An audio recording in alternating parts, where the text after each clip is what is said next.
अस्सलाम वालेकुम स्टूडेंट्स। आज के लेक्चर में हम डिस्कस करेंगे linkages of biology with other field of studies. ठीक है, जो बायोलॉजी का बाकी स्टडीज़ की जो फील्ड्स होते हैं जैसे फिजिक्स है, केमिस्ट्री है, ज्योग्राफी है, इकोनॉमिक्स है, इनके साथ बायोलॉजी का क्या रिलेशन है, ठीक है, इनके साथ उसका क्या लिंक बनता है। सो कहते हैं the function of metabolic pathways occurring in the living organism follows the principles of other field of studies like physics, chemistry, geography and economics.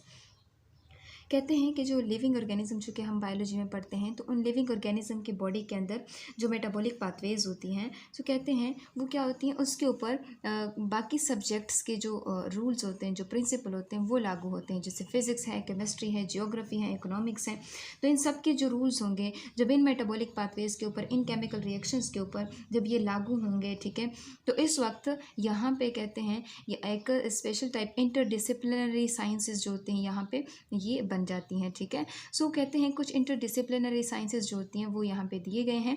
जैसे यहाँ पे दिया गया बायोफिजिक्स। ठीक है, सो बायोफिजिक्स जो है वो दो चीज़ों की कॉम्बिनेशन यानी फिजिक्स और बायोलॉजी। यानी जब बायोलॉजी में हम क्या करते हैं, फिजिक्स के कवानीन, फिजिक्स के जो उसूल हैं, फिजिक्स के जो लॉज हैं, जब वो इसके ऊपर अप्लाई करते हैं, ठीक है, उस वक्त जो स्टडी हमारे पास बनती है उसको हम बायोफिजिक्स कहते हैं। सो कहते हैं it is interdisciplinary study of to understand of study of understanding the biological phenomena and the problems using the principles and the techniques of physics. ठीक है, तो कहते हैं कि जब भी हमारे पास जो बायोलॉजिकल फिनोमेना होंगे, बायोलॉजिकल प्रोसेस होंगे या फिर कोई ऐसा बायोलॉजिकल प्रॉब्लम हो, ठीक है, जिसको हल करने के लिए हमें फ़िज़िक्स के जो प्रिंसिपल्स हैं, फ़िज़िक्स के जो टेक्निक्स हैं, जब उसकी ज़रूरत पड़ती है तो इसको इस स्टडी को हम एक इंटरडिसिप्लिनरी साइंस बोलते हैं जिसको हम बायोफिजिक्स का नाम देते हैं। सो कहते हैं it is used in the physiology. Physiology biology की एक ब्रांच है जिसमें हमने कहा था कि जो हमारे ऑर्गन्स होते हैं, बॉडी ऑर्गन्स, उसके जो फंक्शंस होते हैं उसमें हम यहाँ पे इसको डिस्कस करते हैं। बायो एनर्जेटिक्स हो गया, न्यूरो साइंसेज हो गया, फार्माकोलॉजी हो गया, तो ये मुख्तलिफ बायोलॉजी के ब्रांचेज हैं। ठीक है, और इसमें हम क्या करते हैं, फिज़िक्स के जो टेक्निक्स हैं, फिज़िक्स के प्रिंसिपल्स हैं, इसको हम फॉलो करते हैं। इसी तरह इसकी एग्जांपल हमारे पास मौजूद है। जैसे photosynthesis is follows photosynthesis follows the laws of physics during the absorption of light. ठीक है, एब्जॉर्प्शन का मतलब जज़ब करना। ठीक है, और यहाँ पे फोटोसिंथेसिस का मतलब रोशनी की मौजूदगी में खुराक की तैयारी। जब भी हम क्या करते हैं, प्लांट्स को देखते हैं तो प्लांट्स क्या करते हैं, रोशनी सनलाइट की मौजूदगी में जो अपना उनका खुराक होता है वो प्रिपेयर करते हैं। दैट्स वाई इसको हम ऑटोट्रॉफिक भी कहते हैं, यानी वो खुद से अपनी खुराक तैयार कर सकते हैं।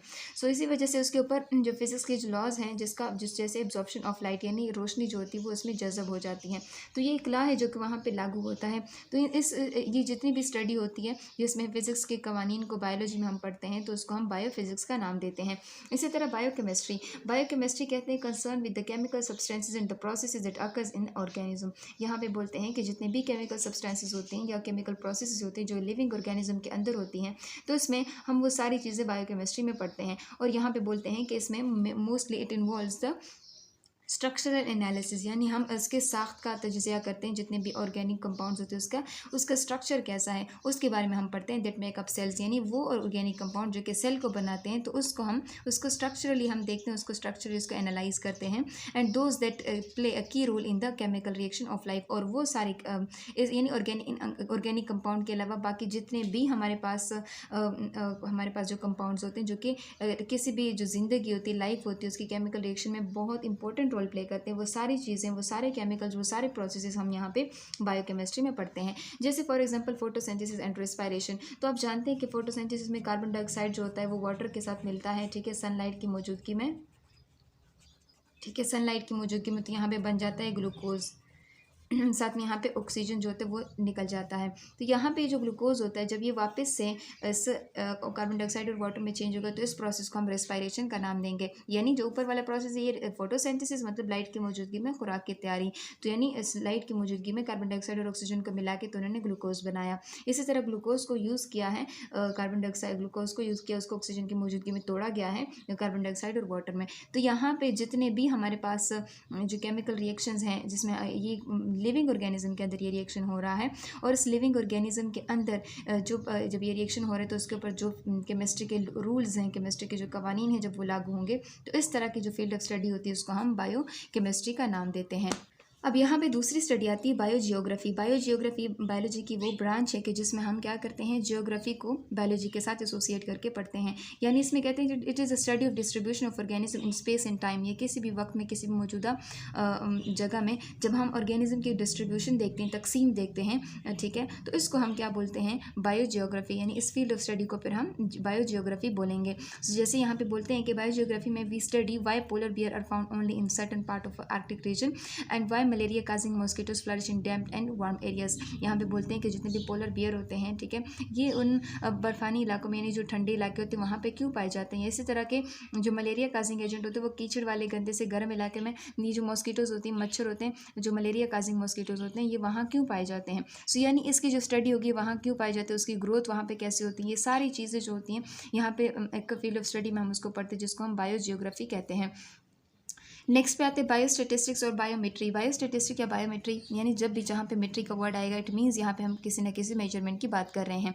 सो कहते हैं इसमें it is application of statistical and mathematical formulas to study the biology. जब भी हम बायोलॉजी की स्टडी करेंगे तो इसके ऊपर, इस बायोलॉजी की स्टडी में हमें जब भी मैथमेटिकल फार्मूलाज की या स्टेटिस्टिकल जो फार्मूलाज होंगे, जब इसकी ज़रूरत पड़ेगी, जब उसको हम यूज़ करेंगे, तो यहाँ पे एक फील्ड ऑफ स्टडी जो होती है बन जाती है, जिसको हम बायोस्टेटिस्टिक या बायोमेट्री कहते हैं।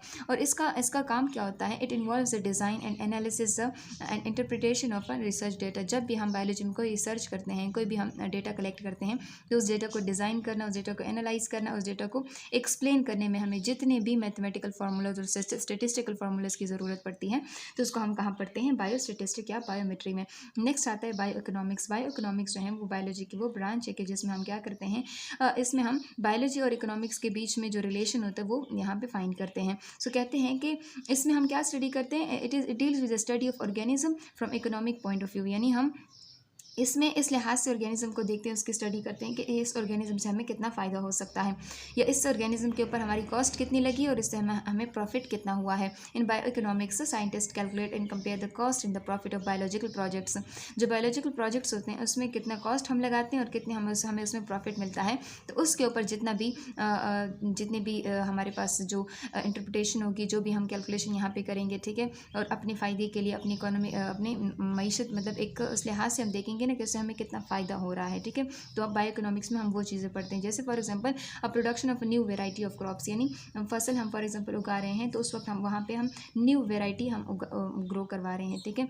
तो उस वक्त जो है हमें हमारी कॉस्ट कितनी थी और उस हमारी जो फसल जो थी जब तैयार हो जाती तो उससे हमें प्रॉफिट कितना हुआ। तो ये जो फील्ड ऑफ स्टडी यहाँ पे बनती है उसको हम बायो इकोनॉमिक्स का नाम देते हैं, ठीक है। सो ये थी linkages of biology with other field of studies, जिसमें हमने बायोफिजिक्स पढ़ा, बायोकेमिस्ट्री पढ़ा, बायोजियोग्राफी पढ़ा, bio statistics and bio economics, ठीक है।